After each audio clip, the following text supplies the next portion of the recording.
Good afternoon and welcome to today's Sunday Sound Special concert. My name is George Ward, and I'm the curator for this series, which is brought to you by the Boston Classical Guitar Society and the Hingham Public Library with support from the Coastal Heritage Bank. Today's performance is by Dave McLellan. Dave is a retired software engineer and graduate of the New England Conservatory. He has been a soloist and collaborative chamber musician in the United States and internationally since 1976. He has appeared at major concert venues such as Carnegie Hall, Merkin Hall, and Wigmore Hall in London, and played in music festivals in Great Britain, the United States, and South America. Dave has served on the faculties of the Hart School and the University of Connecticut, and is currently on the faculty of the Performing Arts Center in Metro West Framingham, as well as the Artist in Residence program for the town of Harvard. Dave is a resident of Harvard, Mass, and also performs private concerts as part of his Concerts in Your Living Room program for social gatherings. There's a PDF copy of today's program available for download in the chat column. And during today's performance, the audience will be muted. There will be an opportunity for an applause at the end of the performance. And if you have a question or a comment for Dave, please submit it via the chat, and he will respond to it after the concert. So at this time, please welcome Dave McLellan. Thank you very much, George. Thank you very much, Anna and the Hingham Public Library leadership for inviting me to come play for you all today. I was supposed to play in October and got very sick the 2 days before the concert and sadly had to cancel that, but I feel very honored and privileged to come to get a second chance. So I thank George for his indulgence. Thank you for running this program, George, and it's a pleasure to be here today. I will announce each group as I go through the program. And if you are able to get to the PDF program that Anna uploaded into the chat, that's great. You can keep that. But in case you can't get to it, I will give you a roadmap through the whole program. So I'll start off with 3 pavans by Luis McLellan. McLellan was a rock star of the vihuela, the 6-course plucked instrument of Spain, very popular in the 16th century. The pavan is a very stately, majestic dance, and the word pavan relates to the Spanish and Italian words for peacock. You can imagine a male peacock whose tail is spread wide and strutting his stuff majestically, and that's indeed like a pavan. Pavan was copied from that, from the dance of the peacock. So I have 3 peacock dances for you. Pavan number 1 in A minor, a very reflective little short dance. The second one in B minor is even more so, more lyrical and reflective. The third one in C major is very upbeat, much more like a pavan would have been danced to. These pavans by McLellan were not generally used for dancing, but they are fantasies based on the form of the pavan.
So I'll continue now with three pieces by the quintessential classical composer of Brazil, Héctor Villa-Lobos.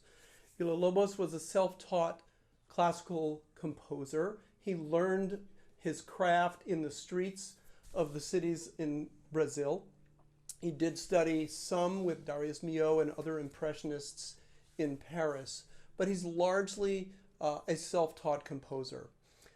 These three pieces, Prelude number 5, followed by Prelude number 3, and the Choros number 1, are very representative of his works for the guitar. Prelude number 3 is this delightful little waltz. Starts out in D major, a very nice waltz. The second section is much more melancholy, transposes to B minor. Very melancholy. The third section is almost like the clouds are parting and the sun shines through, returning to the delightful little waltz in D. Prelude number 3 is pretty much Villa-Lobos at his impressionistic best, with lots of parallel seventh chords. The subtitle of Prelude 3 is Homage to Bach. In the B section, there sounds like something that could have been modeled after Bach. And the A section is not at all Bach. I forgot to mention the subtitle of Prelude number 3 is Homage to Social Life. So we have Prelude 5, Homage to Social Life, Prelude 3, Homage to Bach. And the Choros number 1 is one of many choroses that Villa-Lobos wrote, but this is the only one he wrote for solo guitar. The choros is, well, the word refers to sadness or lament. However, most choroses are not sad or lamentful. They're very upbeat, very syncopated, lots of street-inspired rhythms, as this particular one is very characteristically a representative of. So Prelude 5, Prelude 3, and Choros number 1 by Villa-Lobos.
the third group, I turn to the great Spanish composer Joaquin Rodrigo.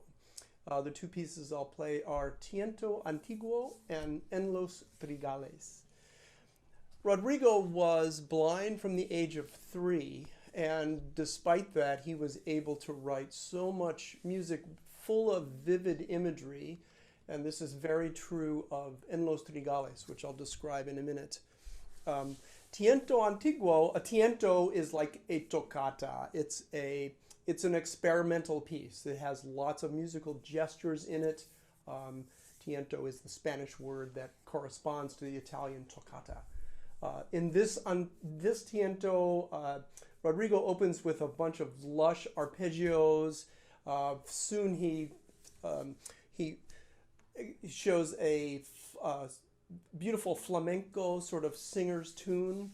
The arpeggios return, and the second page of the piece is full of variety, scale passages, more arpeggios, and some interesting little melody and accompaniment things that are they seem to come from nowhere. But put all together, they make a very nice variety of musical gestures. And Los Trigales translates as in the wheat fields, and theoretically describes a day of work in the wheat fields in Spain. The piece opens with the crow of a rooster, which is echoed by a second rooster. And as the workers get started moving out to the field, the piece picks up and moves quite steadily. Other images in the piece are the wind blowing through the trees is with some very fast trills that kind of give you that image. Halfway through, this B section is literally halfway through the day. The church bells mark the start of lunch hour, of the break. So you can very clearly, you can hear the church bells played in the bass and in harmonics.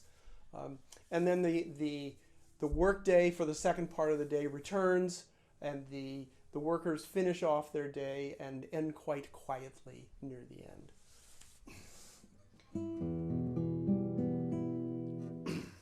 So this is Tiento Antiguo and En los Trigales of Joaquin Rodrigo.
So we turn to another great Spanish national hero, Manuel de Falla. Certainly a great composer of all kinds of music. Several of his movements from his ballets are represented here. But we open this group with the only piece of music that de Falla chose the guitar for, the only original solo guitar piece that de Falla wrote. He was asked, along with many other composers in 1920, to write something in homage to Claude Debussy, who had died in 1918. And so de Falla chose the guitar for this homage to Claude Debussy. He chose a habanera rhythm, which is very, very distinguishing rhythm. You will know it when you hear it. And it's very, very impressionistic also, paying homage to Debussy. And there is also a quote from Nights in the Garden of Spain near the end.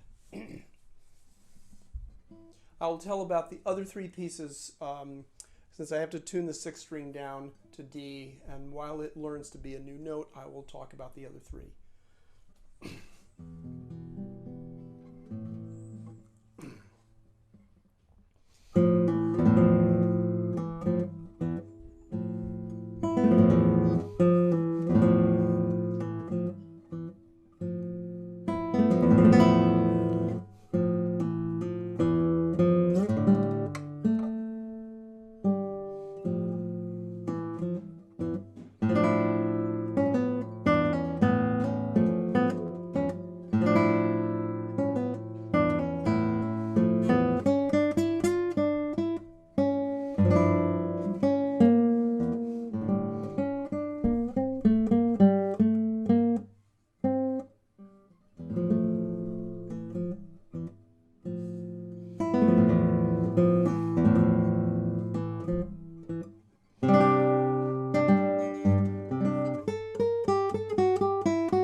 the first of the next three pieces, the Dance of the Corregidor, comes from the Three-Cornered Hat, El Sombrero de Tres Picos. The corregidor is, though, it's Spanish for magistrate. He's sort of a town official. The story of the Three-Cornered Hat. The Three-Cornered Hat is the hat that the magistrate wears. The magistrate is trying to steal the wife of the miller away from him. He tries to woo the wife of the miller away, and this particular dance is his chance to strut his stuff in front of the miller's wife. It's very pompous and bombastic.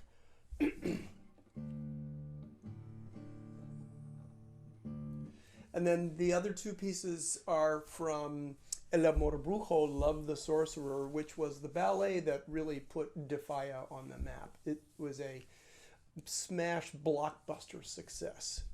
The story is very mysterious. It's about a woman named Candelas who is haunted by the ghost of her husband. He was murdered by a woman who was actually having an affair with the husband. And Candelas cannot get rid of the ghost who haunts her. She wants to move on with her new life with Carmelo, the fisherman. And the story is basically how they try to get rid of the ghost. And they are successful exorcising the ghost from Candelas. The first piece here, the Song of the Fisherman, also called the Magic Circle, is a scene where Candelas is preparing a scene on the beach prior to the exorcism ceremony. The ritual fire dance is the dance that follows. This may be a dance. It's a very well-known dance by De Falla. And then the Canción del Fuego Fatuo translates as the Will of the Wisp. The Will of the Wisp is a light that appears in the distance at night to a traveler, and the traveler tries to go toward the light, and as he gets closer, the light recedes, so he never actually reaches the light in the distance. The metaphor in El Amor Brujo is that true love is never really attainable. The story doesn't end sadly like that. Candelas and Carmelo are actually able to go off and live together. The ghost is exorcised, and it's a happy story at the end.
So Dance of the Corregidor, the Magic Circle, and the Will of the Wisp.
Next on the program, Embryonic Journey by the lead guitarist of the Jefferson Airplane from their 1967 album Surrealistic Pillow.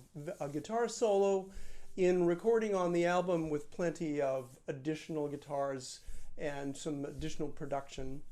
This is a transcription direct from the record from Jorma Kaukonen's solo piece himself. Not much is known about how he chose the title for this. You can make up your own story about it. Embryonic Journey. It is characterized by the rapid alternating of the thumb on the 4th and 6th string, and also the 4th and the 5th string later. So this alternation of the bass is a characteristic feature of this piece.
Finally, the last piece on the program, the beautiful arrangement by Fred Hand of the Scottish traditional tune, Water is Wide.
Thank you all for being here today. It's been a pleasure to play for you.